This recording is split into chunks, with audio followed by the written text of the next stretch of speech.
یہ تصویر جو اس وقت آپ اسکرین پر دیکھ رہے ہیں، یہ ہمارے نظام شمسی میں موجود بہت سے ستاروں کے جھرمٹوں میں سے ایک جھرمٹ ہے۔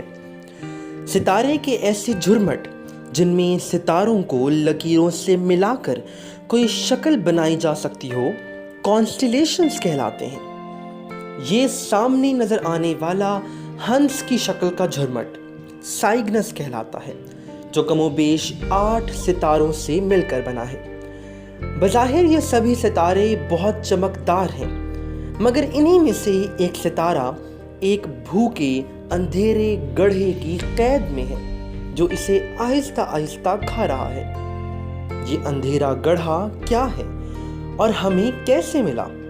یہ جاننے کے لیے ہمیں 1915 میں جرمنی کی سرحد پر جانا ہوگا، جہاں جنگ عظیم اول ورلڈ وار 1 کے باعث ہر طرف افراتفری ہے۔ اس جنگ کے ماحول میں ایک میتھمیٹیشین اسی سرحد پر موجود اپنے دفتر میں بیٹھا اپنے کام میں مشغول ہے۔ اسے توپوں سے داغے جانے والے لوگوں پر لگنے والی فورس کو کیلکولیٹ کرنا تھا۔ قریب یا دور کے الگ الگ علاقوں تک لوگوں کو درست جگہ داغنے کے لیے اس کی خدمات لی جا رہی تھی، مگر اس کام کے ساتھ ساتھ اس نے ایک اور کام بھی سر انجام دیا۔ ابھی آئنسٹائن کی general theory of relativity per research papers چھپے ہی تھے کہ بارڈر پر بیٹھے اس میتھمیٹیشین نے ان پیپرز کی کاپی لی اور آئنسٹائن کی ہی ایکویشنز کو استعمال کرتے ہوئے کچھ ایسی کیلکولیشنز کی جن کے مطابق اگر کسی چیز کا وزن بہت زیادہ اور والیوم بہت کم کر دیا جائے تو اس سے بلیک ہولز کا وجود ممکن ہو سکے گا۔ اس کے مطابق یہ بلیک ہول کائنات میں موجود تھے، مگر انہیں دیکھا نہیں جا سکتا تھا کیونکہ یہ اپنی طرف آنے والی روشنی کو اپنے اندر چھپا لیتے ہیں۔ روشنی ٹکرا کر واپس نہیں پلٹ پاتی، اس کی وجہ سے یہ ہمیشہ اندھیرے میں ہی چھپے رہ جاتے ہیں۔ اس میتھمیٹیشین نے یہ کیلکولیشن لکھ کر آئنسٹائن کو پوسٹ کر دی تاکہ ان ریزلٹس کو مزید دیکھا جا سکے، باقی سائنسدانوں تک بھی پہنچایا جا سکے۔ ایسا ہوا بھی، مگر یہ سب دیکھنے کے لیے یہ میتھمیٹیشین زندہ نہ رہ سکا اور کچھ ہی عرصے بعد کسی بیماری میں مبتلا ہو کر مر گیا۔ بلیک ہولز کے بارے میں یہ تھیوریٹیکل پروف دینے والا پہلا آدمی کارل شوارزشیلڈ تھا، جس کے دعوے کو سچ ثابت ہونے میں تقریباً 50 سال اور لگے۔ کائنات میں بلیک ہولز کو ڈیٹیکٹ کرنے کے لیے ان سے نکلنے والی ایکس ریز کو دیکھنا ضروری ہوتا ہے۔ بلیک ہولز اپنے آس پاس کی چیزوں کو اپنے اندر کھینچتے ہیں جو ٹوٹنے پر ایکس ریز خارج کرتے ہیں، مگر زمین پر بیٹھ کر ان ایکس ریز کو دیکھنا ممکن نہیں ہوتا۔ زمین کا ایٹماسفیئر یعنی زمین کے گرد گیسز کا غلاف ان ایکس ریز کو زمین تک نہیں آنے دیتا۔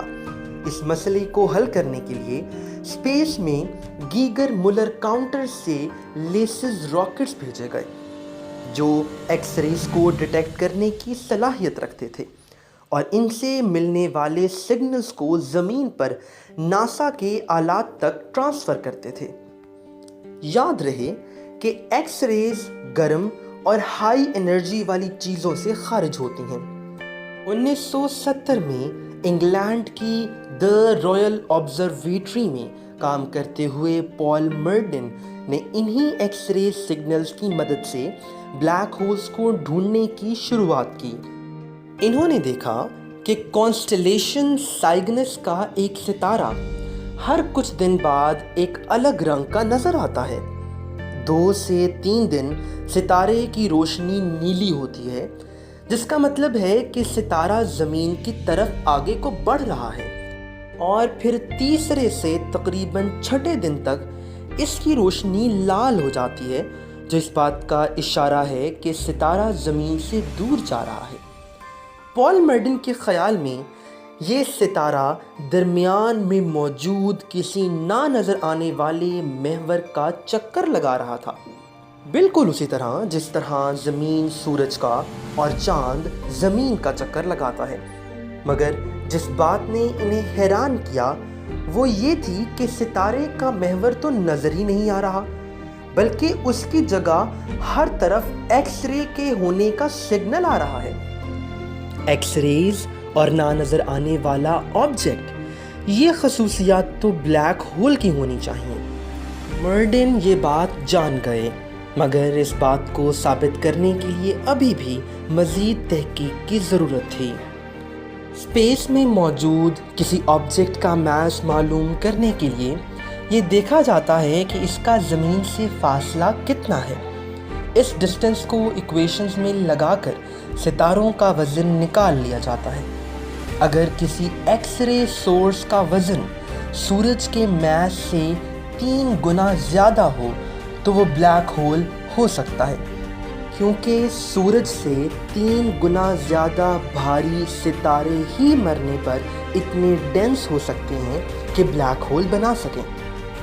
سائگنس میں موجود اس ایکس رے سورس کو جب ٹیسٹ کیا گیا تو اس کا وزن سورج سے تقریباً 14.8 گنا زیادہ تھا۔ مرڈن کا اندازہ بالکل ٹھیک تھا، پہلا بلیک ہول مل گیا تھا، اور کارل شوارزشیلڈ کی 50 سال پرانی کیلکولیشنز بھی پریکٹیکلی پروو ہو گئی تھیں۔ یہ بلیک ہول 5 ملین سال پہلے مرنے والے ایک ستارے سے وجود میں آیا تھا، اور اس کا نام سائگنس X1 رکھا گیا۔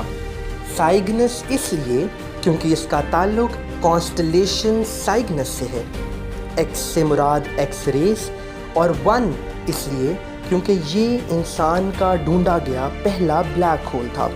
اس کے بعد آج تک بہت سے اور بلیک ہولز ڈھونڈے جا چکے ہیں، اور یہ سلسلہ اب بھی جاری ہے۔ یہ ایسٹرائیڈ 837 شوارزشیلڈ اے ہے، جس کا نام کارل شوارزشیلڈ کے نام پر رکھا گیا۔